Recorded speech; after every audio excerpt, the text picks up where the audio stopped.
Ever wonder what $280,000 in forged signatures looks like? It looks like your brother's new Tesla, his Vegas trips, and your parents calling you a liar. I'm Abigail Price, 45, and for 15 years I was the family ATM until I discovered my brother Marcus had been forging my signature on loans while our parents covered for him. When I refused to hand over my $600,000 inheritance from Grandma Eleanor, they texted me, "You're dead to us." 3 months later, they were begging me not to testify. Too late, the FBI already had everything. If you're watching this, please subscribe and let me know where you're watching from. What you're about to hear isn't just about money. It's about how documenting everything and choosing yourself can flip the script on decades of family manipulation. Growing up in the Price household meant understanding one fundamental rule: Marcus could do no wrong. My older brother, 3 years my senior, was the golden child who'd inherited Dad's charm and Mom's unconditional protection. Me? I inherited the responsibility gene and a talent for spreadsheets that nobody seemed to notice. By 2023, I was managing a $50 million annual budget as chief accounting officer at a Fortune 500 tech company in Seattle. My Excel models had saved the company $12 million over 5 years.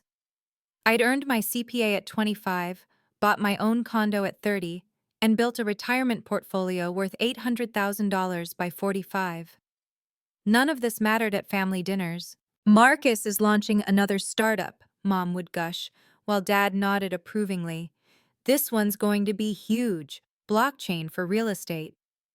The fact that Marcus's previous 5 ventures had all failed within 18 months? Never mentioned. The $280,000 he'd borrowed from me over 5 years for these investments? I was petty for keeping track. Yes, I had a spreadsheet. Yes, I documented every loan, every promise, every excuse. I kept the receipts in a shoebox under my bed, a habit that would later save my life. "You make good money, Abby," Marcus would say, using that childhood nickname that made me feel 12 again. Family helps family. And I did help, even when my gut screamed warnings, even when his business plans made no sense, even when the money vanished into thin air with vague explanations about market conditions and timing issues. I thought I was being a good sister. I was actually being groomed for something much worse. The pattern was always the same, and looking back, I can't believe I didn't see it sooner. Marcus would show up at my condo unannounced, usually on a Sunday when he knew I'd be home doing meal prep. February 2018. "Abby, I just need $50,000 to save the company. We're this close to a breakthrough." He showed me glossy pitch decks and projection charts. What he didn't show me were the casino receipts I'd later discover, documenting his real investment strategy: high-stakes poker at the Snoqualmie Casino. September 2019. "Cryptocurrency is the future, Abby. $75,000, and I'll triple it in 6 months." He had screenshots of Bitcoin prices, Ethereum projections, a whole presentation. 3 months later, it was gone. "Market crash," he explained. The truth? He'd never bought a single coin. The money went straight to his bookie. 2020 through 2022 became a blur of smaller loans, $20,000 here, $35,000 there. Always with contracts he'd draft himself, promising repayment with interest. I have those contracts now, all 23 of them, none ever honored. The worst part wasn't the money, it was what happened when I tried to collect. "Abigail's harassing Marcus again," Mom would tell anyone who'd listen at family gatherings. "She's always been jealous of his potential." Dad would pull me aside. "You know how hard it is for men these days. Your brother needs support, not a debt collector." According to my Excel spreadsheet, yes, I tracked everything. Marcus had a 100% failure rate but somehow maintained a 100% parental approval rating. The math didn't add up, but in the Price family, math was my department, and nobody wanted to see my calculations. November 2023 changed everything. Grandma Eleanor passed away at 94, peacefully in her sleep at her Bellevue home. She'd been the only one who saw through the family dynamics, often slipping me extra birthday money with a wink. For the one who actually knows the value of a dollar. The reading of her will took place in attorney David Morrison's office downtown. The mahogany conference room felt heavy with grief and something else, anticipation. Grandma had been quietly wealthy, investing her late husband's Boeing pension wisely over 40 years. To my grandchildren, Marcus and Abigail Price, I leave the sum of $1.2 million to be divided equally between them. $600,000 each. I watched Marcus's eyes light up like a slot machine hitting jackpot. He was already making calculations, but not the kind I made.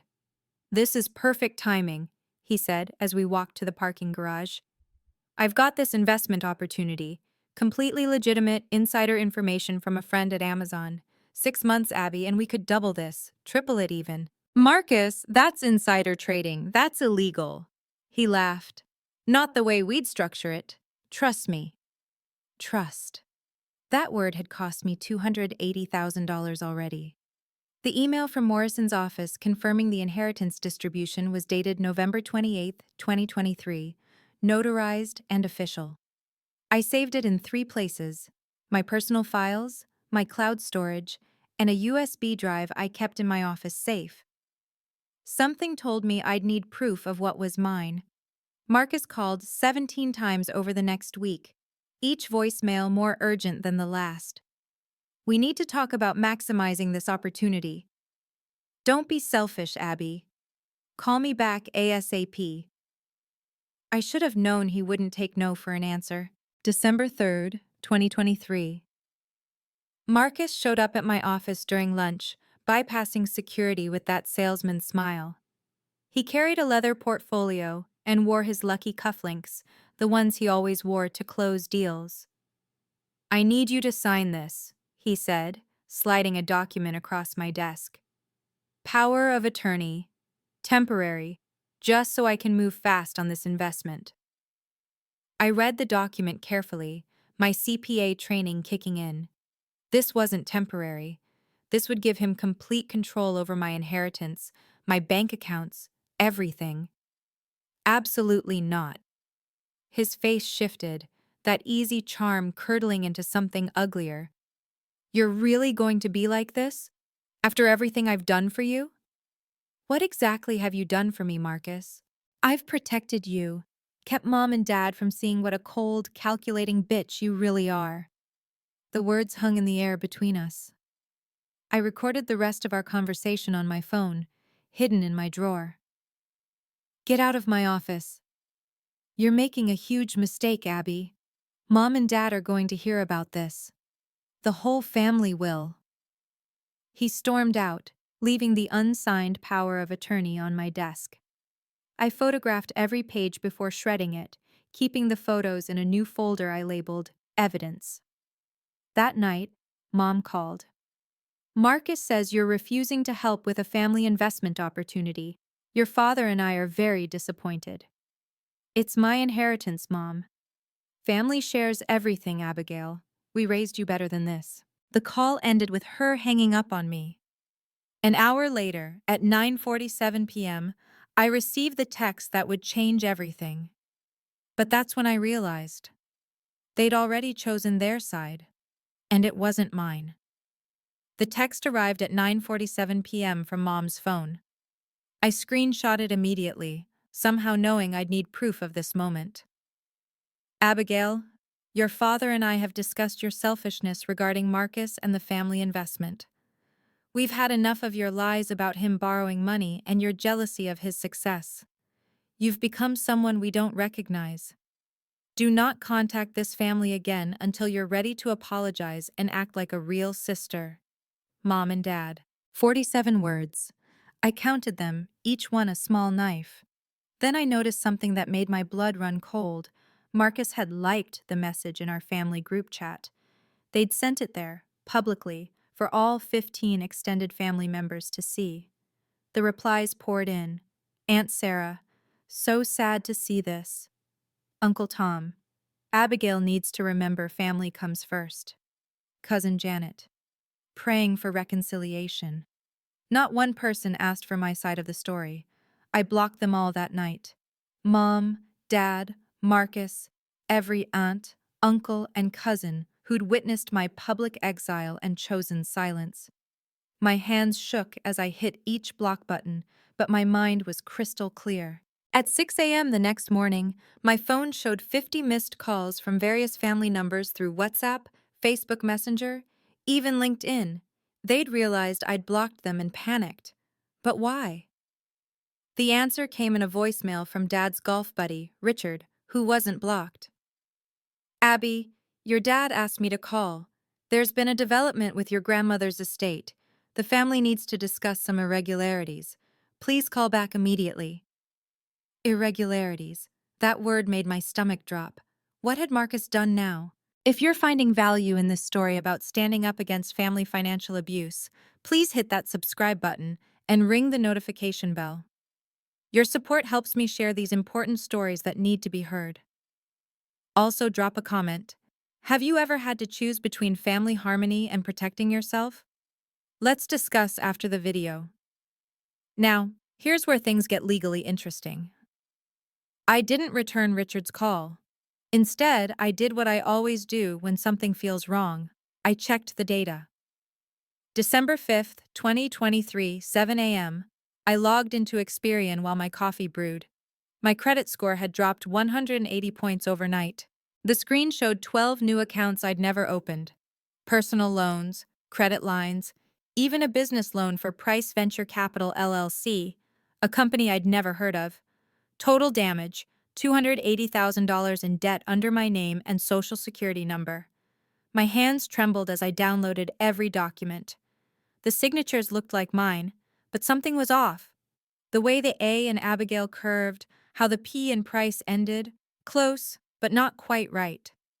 Then I found the smoking gun, 3 real estate contracts in Tacoma, properties I'd supposedly bought as investment opportunities. The closing dates? All within the last 2 years, during times I could prove I was elsewhere. One closing happened while I was presenting at a conference in Denver. 500 attendees and a keynote speech timestamp could verify that. I called Rebecca Smith, a financial fraud attorney recommended by my CEO. She'd handled a similar case for another executive last year. Bring everything, she said after I explained. Every document, every text, every email. And Abigail? Don't contact your family, not yet. Why did they panic when I blocked them? Because someone probably tipped them off that you'd discover this. They needed to control the narrative, but you cut off their access. Smart move. I spent the next 6 hours organizing evidence into a binder. 147 pages of proof that my brother had been systematically stealing my identity. The verification code from Experian was my lifeline. Report X2237891. Fraud. This wasn't just family drama anymore. This was federal crime territory. Rebecca Smith's office occupied the 47th floor of the Columbia Center, with views of Elliott Bay that should have been calming. Instead, I sat rigid in her leather chair, my evidence binder between us like a bridge to a new reality.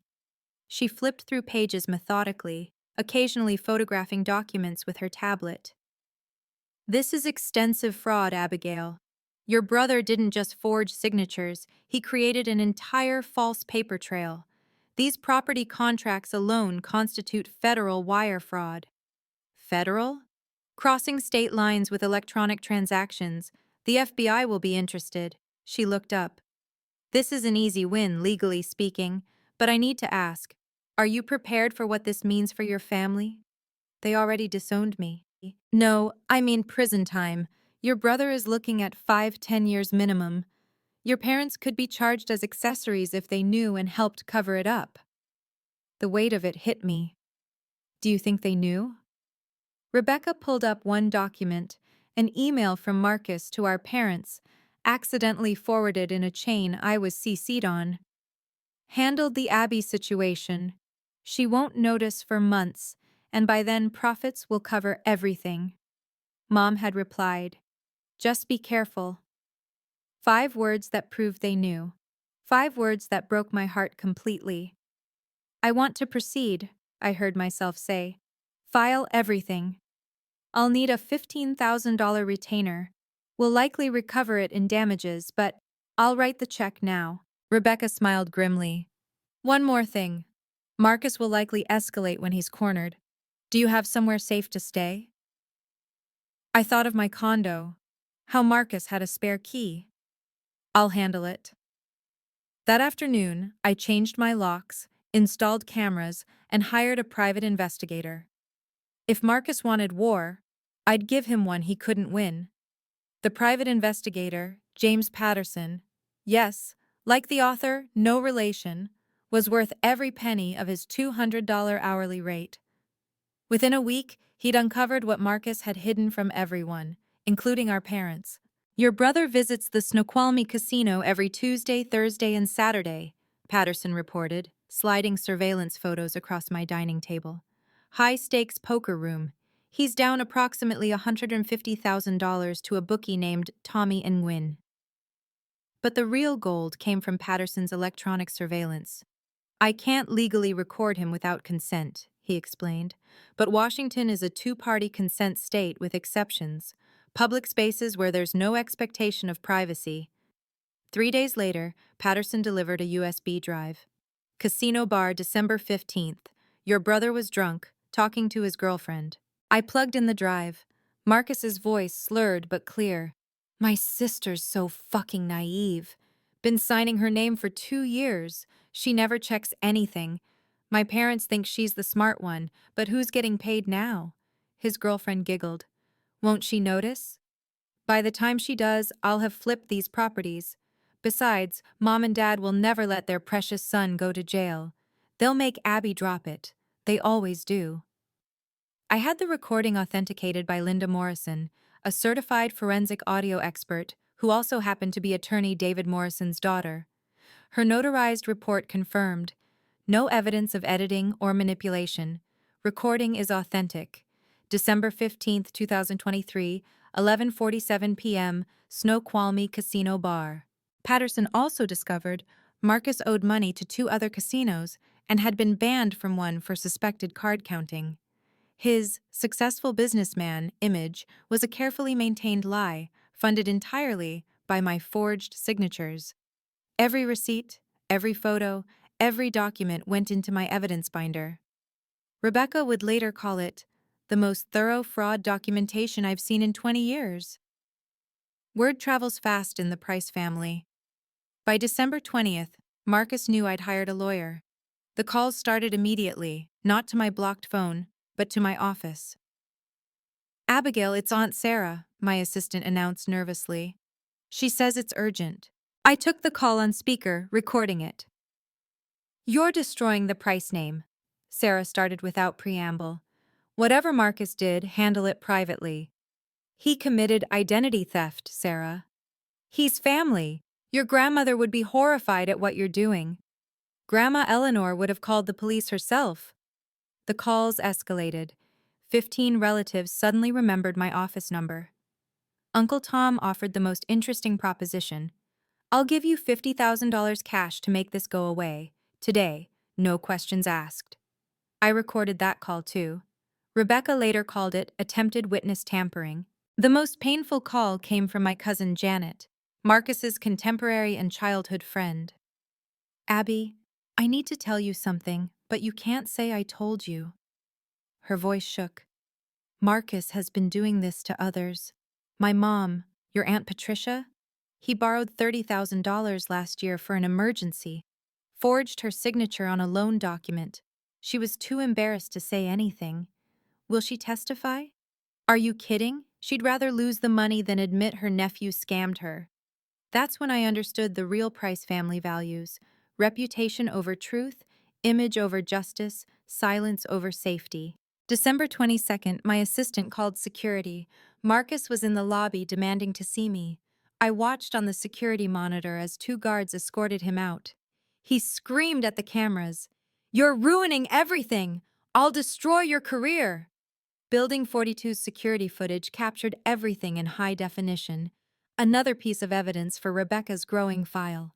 Marcus's desperation reached new heights on January 8, 2024. He didn't just show up at my office, he brought our parents. Security called me directly. "Ms. Price, your family is here. They're insistent." I watched them on the lobby monitor, Dad in his best suit, Mom clutching her purse, Marcus smirking behind them. A power play, using our parents as human shields. "Send them to conference room B," I told security. "I'll be there in 5 minutes." I brought 2 witnesses, my assistant and the head of HR. I also started recording on my phone. "Abigail," Mom began, tears already flowing, "how can you do this to your brother? To us? Ask Marcus what he did with my identity." Marcus leaned forward. "I've made some mistakes, okay? But prison? You want to send your own brother to prison? You committed fraud. That has consequences." Dad slammed his hand on the table. "Enough. You drop this lawsuit, or you're out of the will, out of the family, dead to us." "I thought I already was. Your text made that clear." Marcus's mask slipped. "You always were a selfish bitch. Too good for everyone, with your fancy job and your spreadsheets. Well, guess what? When this goes public, everyone will know what kind of person you really are. Someone who destroyed her family over money." "Is that a threat?" "It's a promise." HR stepped in. "I'm going to have to ask you all to leave. Ms. Price has work to do." As security escorted them out, Marcus turned back. "The trial will destroy you too, Abby. Remember that." That night, Rebecca called. "The trial date is set. March 15th, 2024. King County Courthouse. Be ready. This is going to get ugly." The 2 months before trial transformed my dining room into a war room. Rebecca and her team spent countless hours preparing me for what was coming. "Marcus hired Bradley Thornton," Rebecca informed me in February. "Top defense attorney, $1,500 an hour. Your parents are footing the bill." Of course they were. But we had something better than expensive lawyers.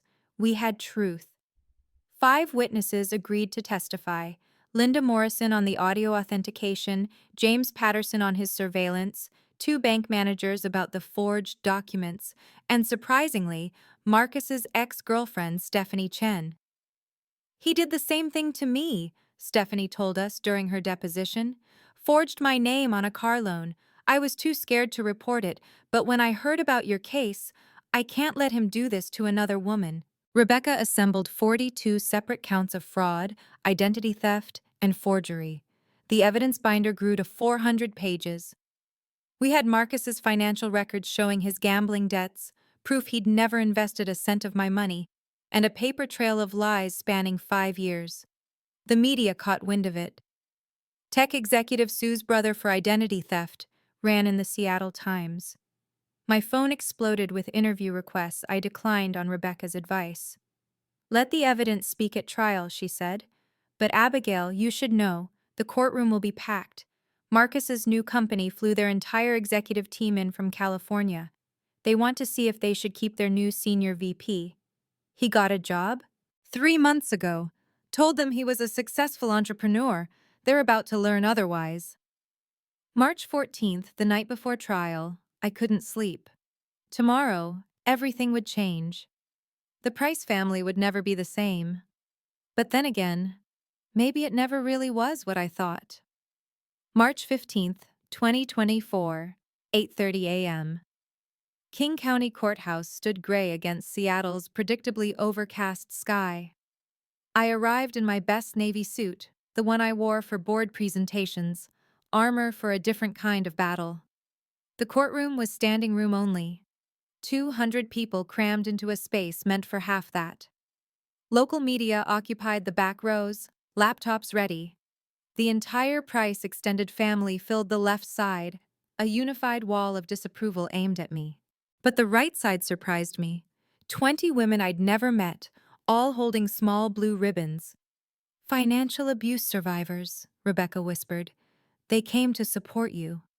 Marcus entered at 8:55 in a $3,000 Armani suit, his new business cards visible in his breast pocket. Senior Vice President, Strategic Development. He glad-handed his way through the crowd like this was a networking event, not a criminal trial. His CEO, Jonathan Clark, had flown in from San Francisco with 3 board members. They sat in the third row, expressions carefully neutral. They were here to judge if their new executive was an asset or a liability. Judge Patricia Hendricks called the court to order at exactly 9:00 a.m. This is case number 2024 CF0892, State of Washington versus Marcus Price. 42 counts of fraud, forgery, and identity theft. Marcus's smile flickered. 42 counts sounded different when a judge said it out loud, in front of everyone who mattered to him. The prosecution may begin. Rebecca stood, her voice clear and devastating. Your Honor, we will prove that Marcus Price systematically stole his sister's identity, forged her signature on documents totaling $280,000, and did so with the full knowledge and assistance of his parents. This isn't just fraud.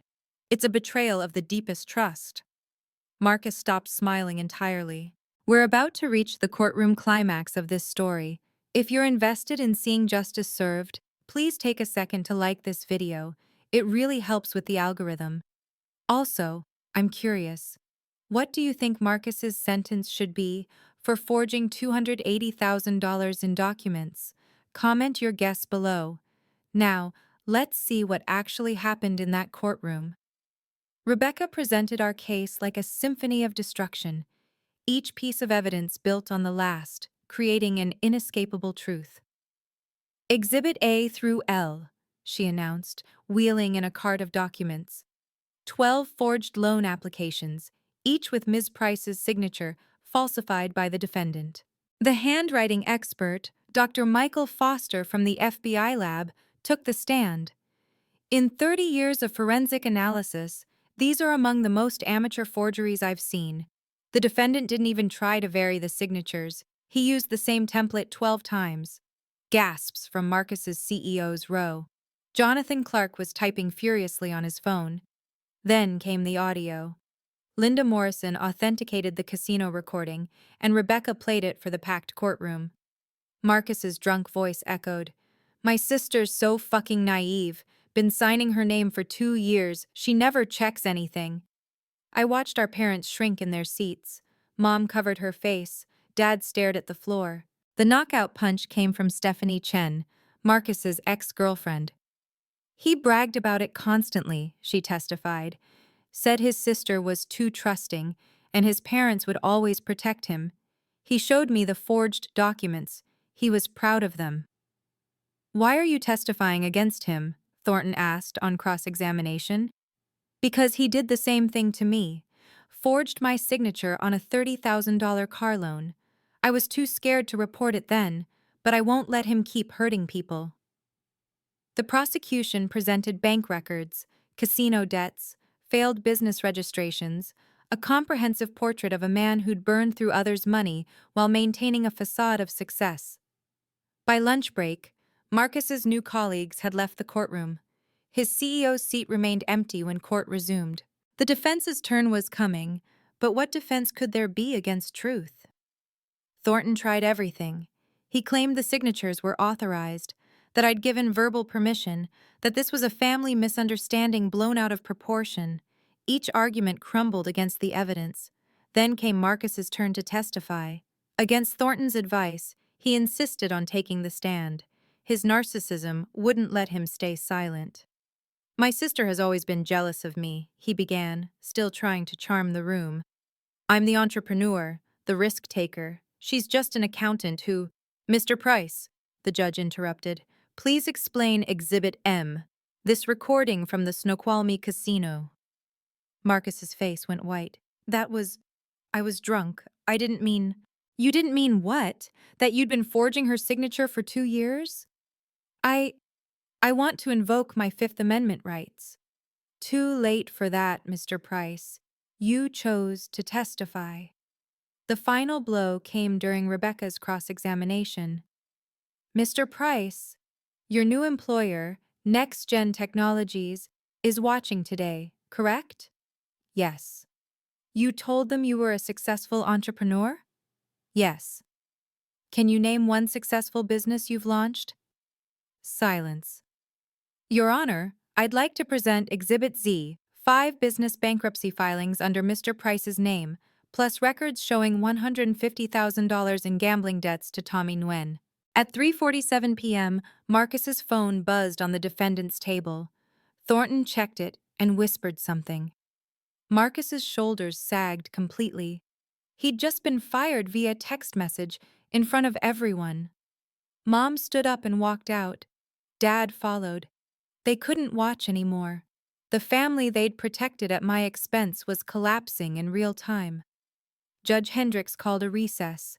We'll reconvene for closing arguments tomorrow. But everyone knew it was over. The only question now was how many years Marcus would serve. March 16, 2024, 2:00 p.m.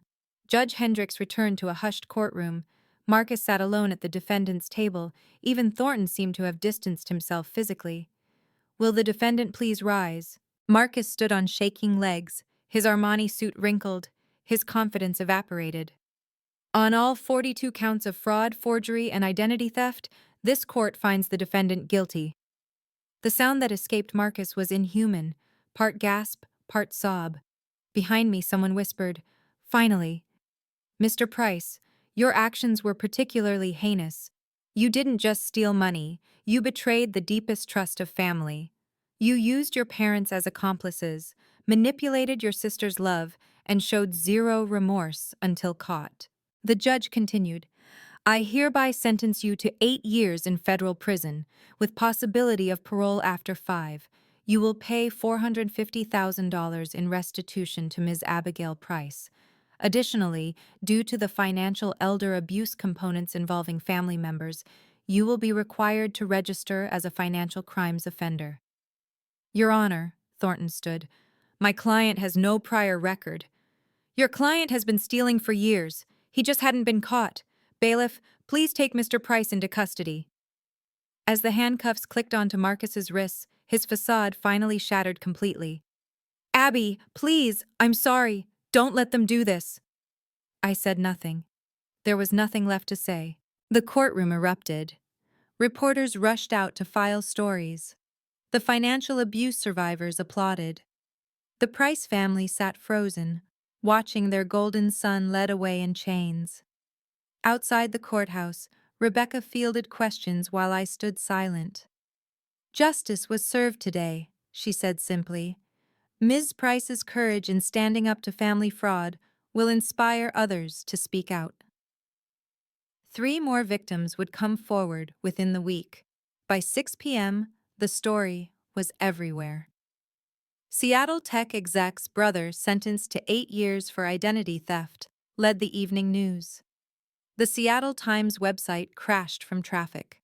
But the real explosion happened online. Someone, I never found out who, posted Marcus's LinkedIn profile side by side with his mugshot. The caption read, "From Senior VP of Strategic Development to Federal Inmate number 47892 in 1 day. 50,000 reactions in 3 hours." The comments were brutal but cathartic. "This is why I document everything with family." His parents enabled this? Disgusting. That poor woman, betrayed by everyone. Next Gen Technologies released a statement by 8 p.m.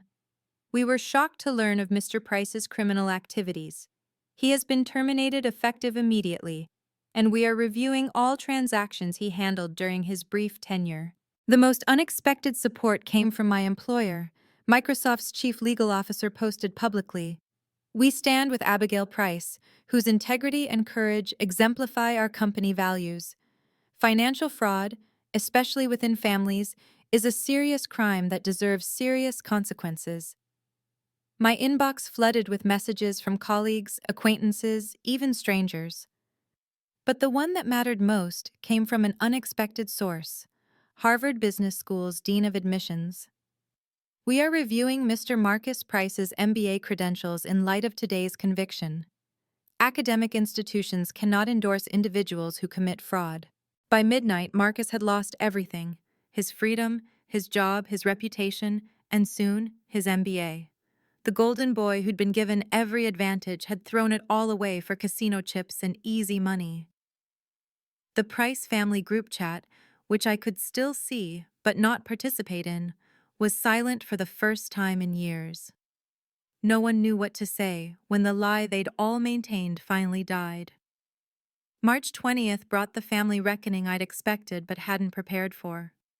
The email came through my lawyer from my parents' attorney. They were too ashamed to contact me directly. Dear Abigail, we were wrong. We see that now. Marcus manipulated us into believing his lies, and we failed you as parents. We're entering family counseling to understand how we became enablers. We don't expect forgiveness, only hope for eventual reconciliation. Mom and Dad. The extended family emails followed like dominoes. Aunt Sarah admitted she'd known about Marcus forging Aunt Patricia's signature since 2022 but didn't want to cause drama. Uncle Tom confessed Marcus owed him $40,000 he'd never see again. Cousin Janet revealed Marcus had tried to get her to invest in a sure thing just weeks before his arrest. We all knew something was wrong, Janet wrote. We just chose comfort over truth. I'm sorry. The most shocking revelation came from my father's brother, Uncle Robert, who I barely knew. Your grandmother Eleanor left a letter with her lawyer. She suspected Marcus was stealing from you. She wanted the inheritance to help you recover what you'd lost. She knew you'd need it for legal fees. Grandma had known all along, but the family's sudden honesty felt hollow. They'd watched me be gaslit, manipulated, and stolen from for years. They'd participated in my exile when I finally stood up for myself.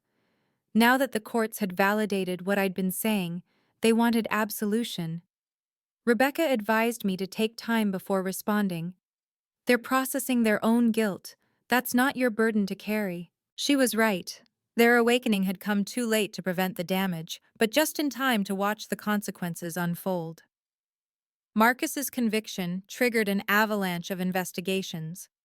The FBI agent assigned to the case, Special Agent Jennifer Walsh, called me in April. Your brother has been on our radar for 2 years, she revealed. Your case gave us what we needed. We've uncovered tax evasion going back to 2018.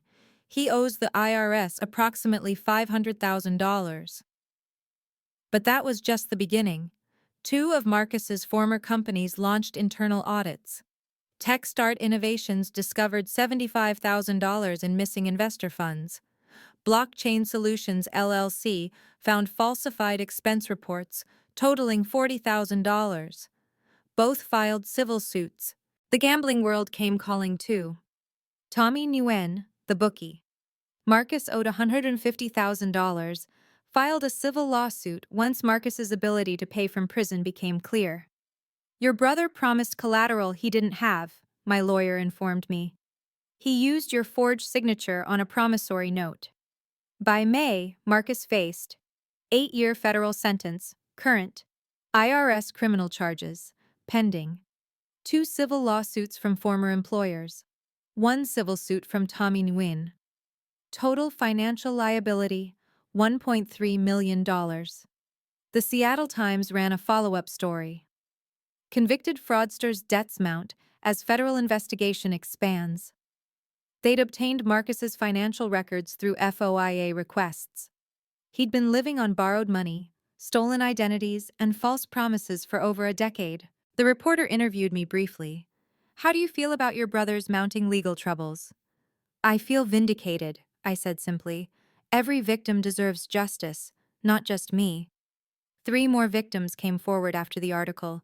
Small business owners Marcus had scammed, a contractor he'd never paid, a former roommate whose credit he'd destroyed. The FBI opened a dedicated hotline. My evidence binder had started something bigger than just my own justice. It had exposed a serial predator who happened to share my DNA. While Marcus's world crumbled, mine began to flourish in ways I hadn't expected. In June 2024, Microsoft's CEO called me personally. Abigail, your handling of this situation has been exemplary.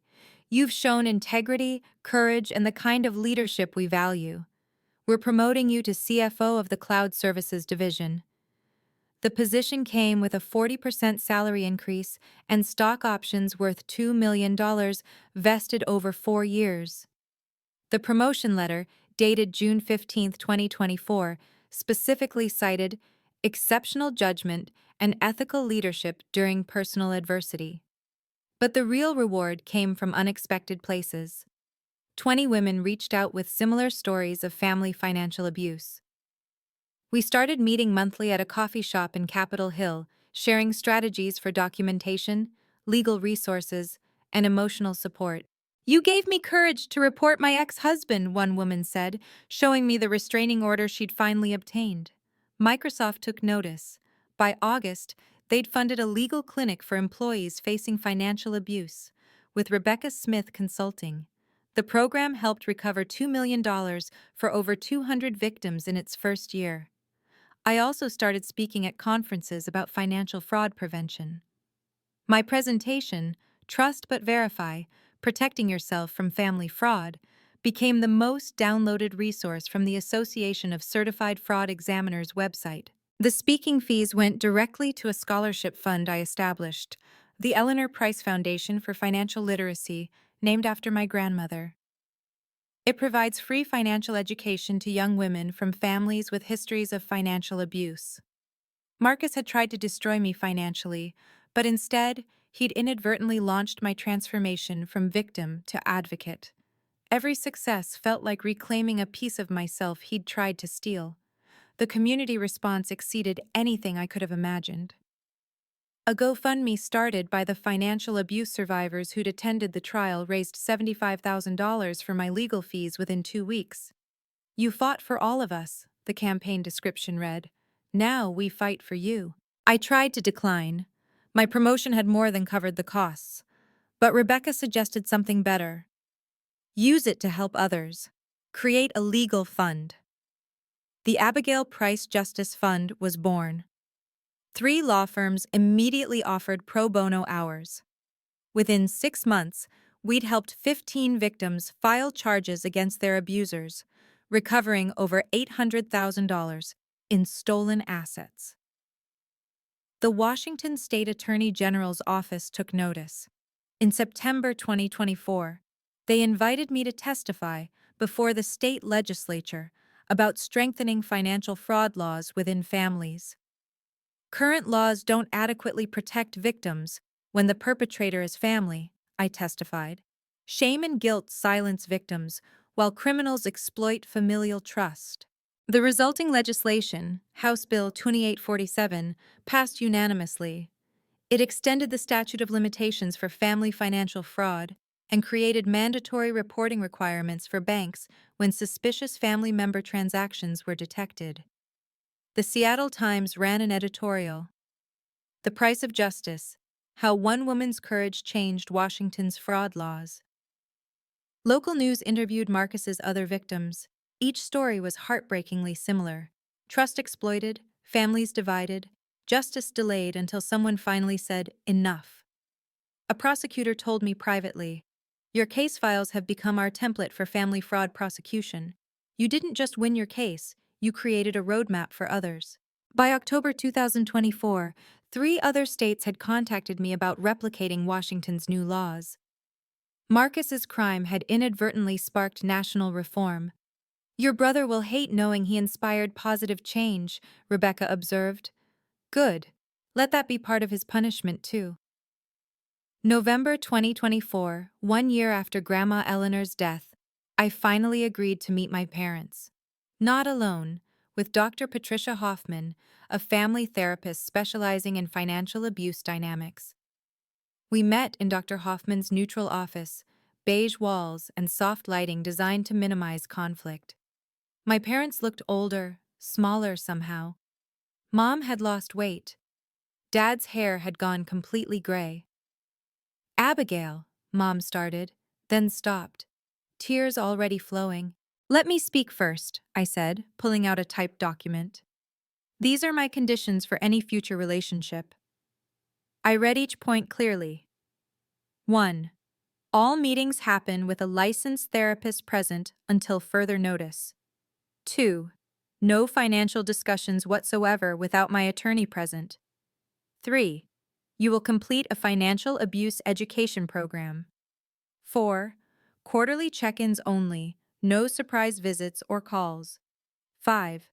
Any mention of Marcus's situation or request to help him results in immediate no contact for 6 months.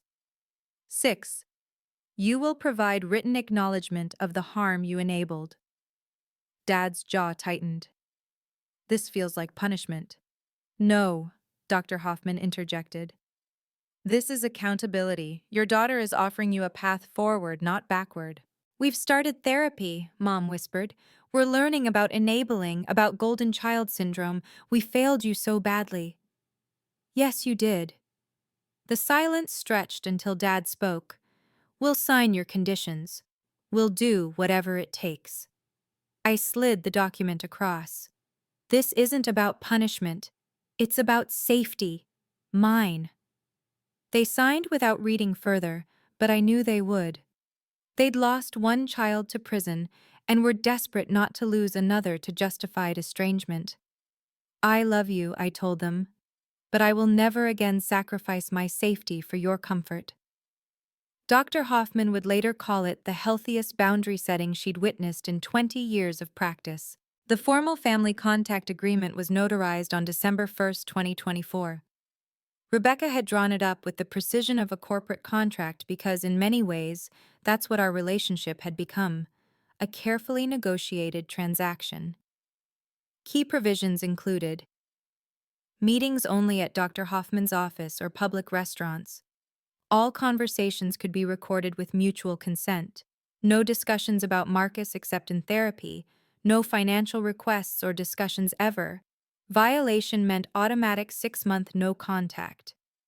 This seems so cold, Mom had said while signing. Cold is stealing your daughter's identity while you watch, Rebecca responded. This is protective. The first structured meeting happened 2 weeks later at Canlis Restaurant. Public, upscale, impossible to make a scene. We talked about safe topics, the weather, Mom's garden, Dad's golf game. When Dad started to mention Marcus, I simply stood up. 6 months, no contact starts now, I said, placing cash for my meal on the table. Wait, I'm sorry, I forgot, Dad pleaded. Forgetting is a choice. I'll see you in June 2025. Dr. Hoffman later told me they'd spent 3 sessions processing that moment. Your father finally understood that you meant every word. It was his breakthrough. The agreement also addressed holidays. I would attend no family gatherings where extended family who hadn't acknowledged their complicity were present. This meant Christmas 2024 was me, 3 friends, and Chinese takeout. It was the most peaceful holiday I'd had in decades. My parents sent a card with one line: "We're respecting your boundaries and working on ourselves." It was the first time in my life they'd put my needs first. The agreement wasn't just protecting me, it was teaching them how to actually be parents. Not everyone deserved a second chance. By January 2025, I'd sent cease and desist letters to 8 family members who refused to acknowledge their role in enabling Marcus. Uncle Tom was the worst. He'd escalated from calling my office to showing up at my condo, demanding I help pay Marcus's prison commissary. "Family helps family," he'd shouted through my Ring doorbell. My attorney sent him formal notice. Any further contact will result in a restraining order and harassment charges. He tested it once more, approaching me at Whole Foods. Security removed him, and I filed for the restraining order that afternoon. The judge granted it immediately after reviewing my documentation. Aunt Sarah tried emotional manipulation, sending long emails about destroying the family. I had them auto-forwarded to a folder I never opened, then blocked her entirely after she created fake social media accounts to contact me. "Why can't you just forgive?" Cousin Janet asked during what would be our last conversation. "Forgiveness isn't mandatory. Safety is," I replied. "And you all proved you're not safe." The relatives I cut off had one thing in common. They wanted reconciliation without accountability. They wanted me to pretend the years of gaslighting never happened, to resume my role as the family ATM and emotional dumping ground. Instead, I built a chosen family. Rebecca became a mentor. Dr. Hoffman recommended a support group where I met 5 women who became my inner circle. My Microsoft colleagues who'd supported me through the trial became true friends. "You look lighter," my assistant observed in February 2025. I was. I'd shed 200 pounds of toxic relatives and replaced them with people who actually valued me. The family tree had been pruned, and what remained was finally healthy enough to grow. March 15th, 2025, exactly 1 year after Marcus's conviction. I sat in my new corner office, CFO of Cloud Services Division, looking out at Elliott Bay. The morning brought an unexpected letter, forwarded through Rebecca from the Federal Correctional Institution. Marcus's handwriting, shaky but legible. "Abby, I'm in addiction counseling now. Gambling, narcissism, all of it.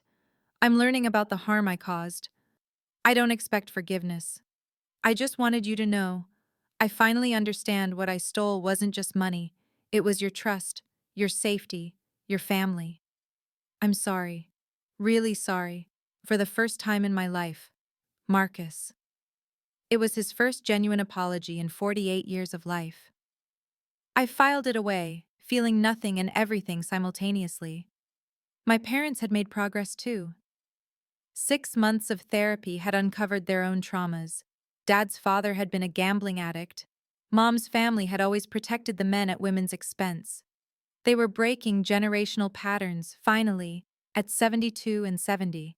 "We see you now," Mom had said at our last supervised meeting. "The real you, not who we wanted you to be." The Justice Fund had grown beyond Seattle. We'd helped 200 victims recover over $2 million, funded legal reforms in 3 states, and created educational programs reaching 10,000 people. A reporter asked me recently if I regretted sending my brother to prison. "I didn't send him anywhere," I corrected. "His choices did. I just stopped protecting him from consequences." Marcus had 3 more years minimum before parole. He'd lost his freedom, fortune, and family. But in the strangest way, his destruction had led to my reconstruction. Stronger, clearer, and finally free from the suffocating dynamics that had defined the Price family for generations. Standing before 500 financial professionals at the Pacific Northwest Fraud Prevention Conference, I distilled everything I'd learned into principles that could save others from my pain. "Family is not a license to abuse," I began, watching heads nod throughout the auditorium. "Blood relation doesn't grant unlimited access to your resources, your credit, or your peace." The presentation slides showed my evidence binder, now a template used by prosecutors nationwide. Document everything. That family member who makes you feel crazy for keeping receipts? They're the reason you need them. I shared the 3 rules that would have saved me $280,000 and years of trauma. First, trust your gut. That discomfort you feel when someone pushes your boundaries? That's your survival instinct. Listen to it. Second, verify everything. Love doesn't mean blind faith. If someone truly loves you, they won't mind transparency. Third, choose yourself. You are not required to set yourself on fire to keep others warm, especially when they're the ones holding the matches. The audience was silent, absorbing truths that challenged everything they'd been taught about family loyalty. "The price of my freedom was my family's comfort with dysfunction," I continued. "It was worth every penny. Because here's what I learned. Enabling isn't love. Covering up crimes isn't loyalty. And sacrificing your safety for someone else's reputation isn't noble. It's dangerous." A young woman raised her hand. "How do you handle the guilt?" You recognize that guilt is what manipulators count on. It's their weapon, not your truth. The only thing you should feel guilty about is if you don't protect yourself. The presentation ended with a standing ovation, but more importantly, with 50 people approaching me afterward to share their own stories. Each one started the same way. "I thought I was alone in this. You never are." October 2025. The publishing contract for The Price of Trust, a memoir of family fraud and finding freedom, sat on my desk, advance check attached. The publisher called it essential reading for the financial abuse epidemic. 60% of proceeds would fund the Justice Fund. Marcus would hate knowing his crimes were funding other victims' freedom. The nonprofit I'd launched, Eleanor's Shield, had just received federal 501c3 status. We'd hired 3 full-time attorneys and 2 therapists. Our website averaged 10,000 visits daily from people seeking help. The tagline? When family becomes fraud, we become your shield. My relationship with my parents had evolved into something I never expected. Honest. Not close, but real. They'd completed their therapy requirements and now volunteered with elder financial abuse prevention, teaching other parents how enabling adult children could destroy entire families. "We're proud of who you've become," Dad said at our latest quarterly lunch. "Not despite what happened, but because of how you handled it." From prison, Marcus had signed over his portion of Grandma's inheritance without contest. His counselor called it part of his amends. The $600,000 went directly to the Justice Fund. I'd even started dating again, a federal prosecutor named David who understood why I kept separate bank accounts and appreciated my extensive documentation habits. "Your trust issues keep you safe," he'd said. "That's not pathology, it's wisdom." The future looked different than I'd imagined at 45. No longer the people-pleasing sister, the overlooked daughter, the family ATM. Instead, advocate, leader, survivor. My grandmother's final gift hadn't just been money. It had been the catalyst for breaking generational chains.